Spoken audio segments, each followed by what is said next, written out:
Well, guys, we are less than a month away from the 2024 NFL Draft. I'm so excited for it. I'm ready for it. See what the Eagles are going to add to this roster with the draft compensation that they have.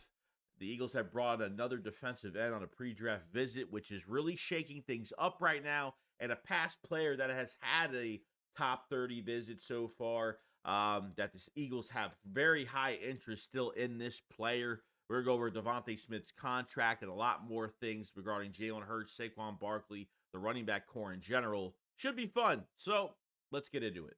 We better turn around. Because I've seen enough horror movies to know any weirdo wearing a mask is never friendly.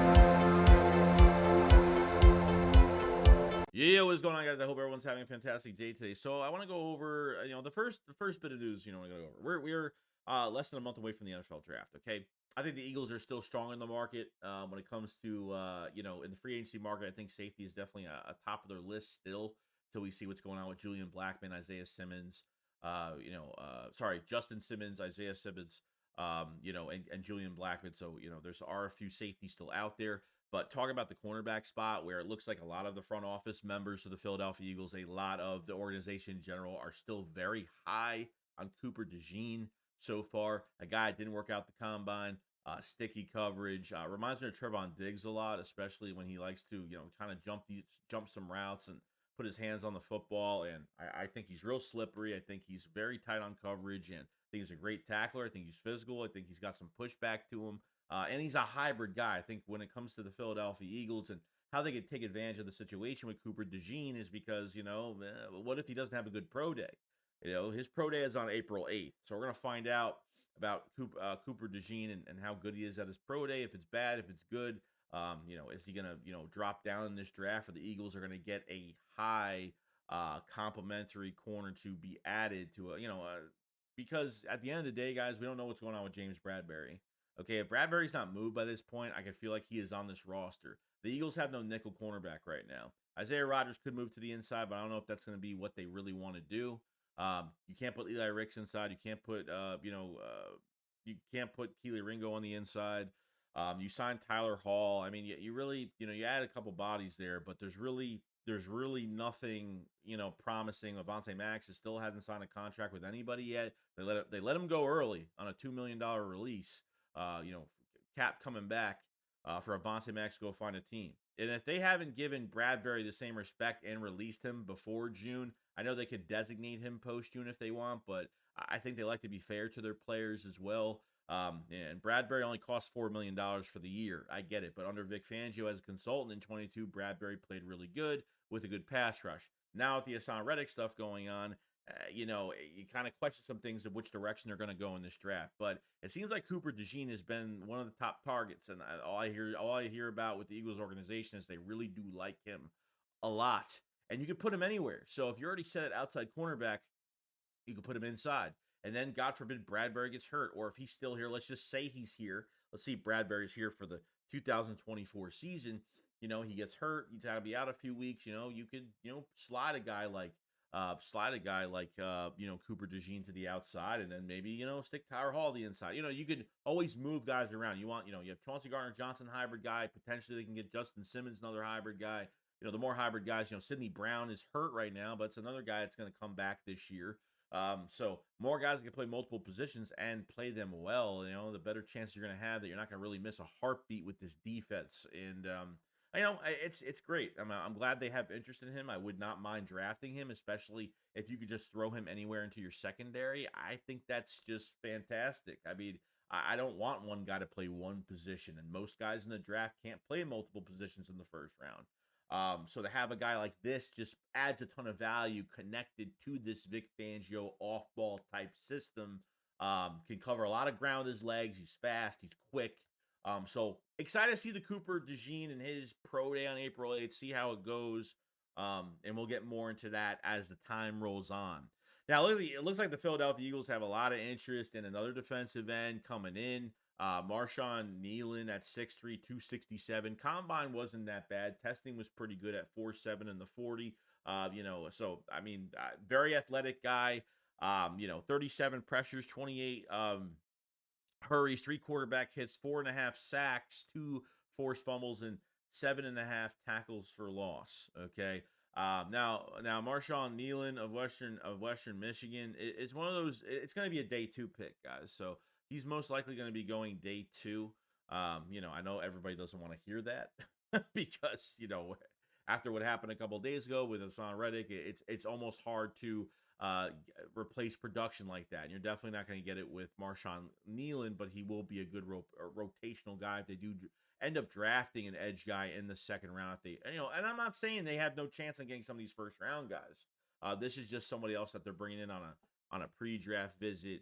And Nealon, the number one thing with Marshawn Nealon is his motor. He doesn't give up on plays. Guy has a really good pass rush. I think some of it has to do, and I think the consistency is coming from his. I would probably have to say it's more hand placement, a little bit of technique. But you put him on the Philadelphia Eagles in a rotation, he'll probably produce you a few sacks. So I feel like the Eagles are still, I think the Eagles need to at least go into the first or the second round. I mean, I would love to just go into the first round because I know the Eagles have a lot more needs right now. So with Reddick gone now, you create another hole, and now you have to pick your poison on what you're going to do because you're not going to replace what Reddick has done. Obviously, with Javon Hargrave leaving, they never replaced it with Jalen Carter, not yet. But let's get some good coaching in the building and get these guys up to par and get these statistics up a little bit. See what we have because it's not fair to the players at all either. Putting them in flawed positions in this defense, and hopefully Fangio runs this even better, and I think it will. As much as I'm not a big fan of the scheme, I think it will work out. But Marshawn Nealon has a really really nice bend on the edge. But he reminds me of Jaden Verse in a lot of ways with his motor. He's got it. Obviously, Jaden Verse is a way much better player. But he's doesn't give up on plays, and he doesn't slow down at all.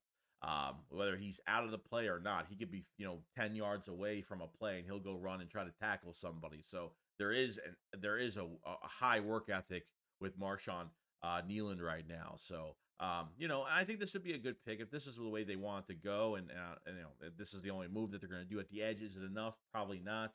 We'll see what the Eagles and Howie Roseman has up his sleeve regarding a trade, regarding if they want to bring in somebody at a mid-tier contract or something, because the Eagles have the money to do that right now. You need what, 10 million? Well, you need 8 to 8 million for the draft. You really don't need much for the draft. The Eagles have a lot of extra money to spend if they really want to go down the direction. Marshawn Nealon is definitely up there for the Philadelphia Eagles going forward, and we'll see what happens. But this is a brand new edge rusher that's on the pre-draft visit stage right now, and we'll see how much interest they'll have down the line come this month, and see what happens in the draft. So it looks like they're not only looking at edge rushers in the first round. They have brought in on pre-draft visits with Latu from UCLA. They brought in Chop Robinson. And as of now, they brought in Marshawn Nealon as a day 2 pick. And like I said, someone could, and there might be an edge rusher that might slide down to the late first. There might be an edge rusher that might slide down into the second day. So you never know what could happen there. So we'll see what happens, but time will tell. Looks like Jalen Hurts and Saquon Barkley are getting acclimated towards one another. It looks like they did have somewhat of a workout this week, and this reminds me of when AJ Brown signed, and Jalen Hurts had a picture like this. They took a picture exactly like this almost. I think they were both on like a knee looking at each other or whatever. So I'm so excited about this backfield this year. Okay.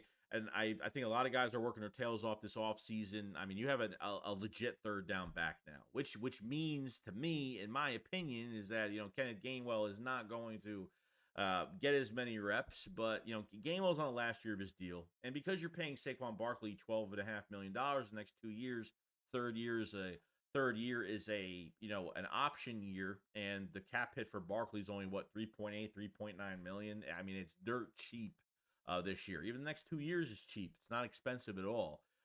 Kenny G on the last year of his deal will be a free agent after this year, and we all know they probably won't re-sign Kenny G after this year. And thank God they put money into the position. Kenny G will go to another roster and probably will be nothing, but he won't even be a rotational guy. Every running back that leaves Philadelphia does nothing, or successful running backs Miles Sanders hasn't lived up to what he was. Between getting injured and being a backup now for the Panthers. Wendell Small didn't even end up in a rotation, was more of a special teams guy. Josh Adams did nothing. So there are a lot of running backs that leave Philadelphia because this offensive line is a huge product of what these running backs can do. Obviously, you have to have some skill set, have some skill. Kenny G is nothing. Kenny G has done good for things for us in the playoffs. As much as I hate him, I just don't like the overuse of him. I didn't like how they used him last year. So I don't think this rules out them drafting a running back on the third day. Maybe more of a dual threat type running back, something like that to add to this backfield. You have that Tyrion Prince, whatever his name is from the 49ers. They signed him like after the season was over. So that's another guy is more of I guess a bruiser, a shifty type bruiser back, I guess, that never really had an opportunity with the Niners the last, few seasons, whatever. So excited about the running back core, and I know things are going to change dramatically because Kellen Moore, he likes those receiving backs, and Saquon can give a lot more to this team than just toting the rock behind the line. I think he could do a whole lot more. Like I said, last year was just abysmal. So seriously, DeAndre Swift only he just hit 1,000 yards, second to last game of the season. I mean, that's a joke to me. So hopefully a better rotation, and the money shows who they're going to give the ball more to, and Kenny G's not going to take a back. He's going to take a back seat as he should have last year as well. But Kenny G it will get lesser of the snaps. We all know this, and we're excited about the draft too to see who they add if they're even going to add anybody. At this point, when it comes to it, so I'm very excited about that. Now DeVonta Smith. Now, yes, DeVonta Smith hasn't been signed yet. We're still kind of waiting on what's going on, but from Spot Track, when it comes down to what DeVonta Smith should get paid, it is 4 years, $91.2 million. So if this was a fully guaranteed deal, this would be what, 22 million dollars a year, which is a lot lower because I thought it was 25 plus, but I could have been wrong. But I think he's going to get paid more than this. I mean, I think this contract is going to be bigger than this. I don't think he's going to get any less. I mean, he's hit over 1,000-yard seasons the last 2 years. You give this man anything you want. This is your homegrown talent. You keep this guy in the building the rest of his career. You always keep your homegrown talents in the building long term, especially if they're playing at a high level like this. It's almost automatic at this point. So that's the direction I would go to. Throw anything you want at him. I'm not worried about the numbers or nothing. You give him what he wants. You keep him happy. And that is pretty much it. That's what you do as of right now. So, that is the DeVonta Smith contract and what likely is with statistics and everything involved on Spot Track, what he should get paid in a 4-year deal. We'll see how it goes. But we talked about the draft a little bit. We talked about Cooper DeJean. We talked about Marshawn Nealon, another pre-draft visit on an edge rusher, obviously a couple days ago with the HaasonReddick signing. I hope everybody enjoyed their Easter weekend and Easter itself. Hope everybody enjoyed with their families and get back to work this week. We have a lot to go over the next few weeks. We'll have the draft and a lot going on. So let me know what you guys think about the news in general. And I will see you guys on the next one. Shakes, what up? Follow side. Peace out, guys. Peace.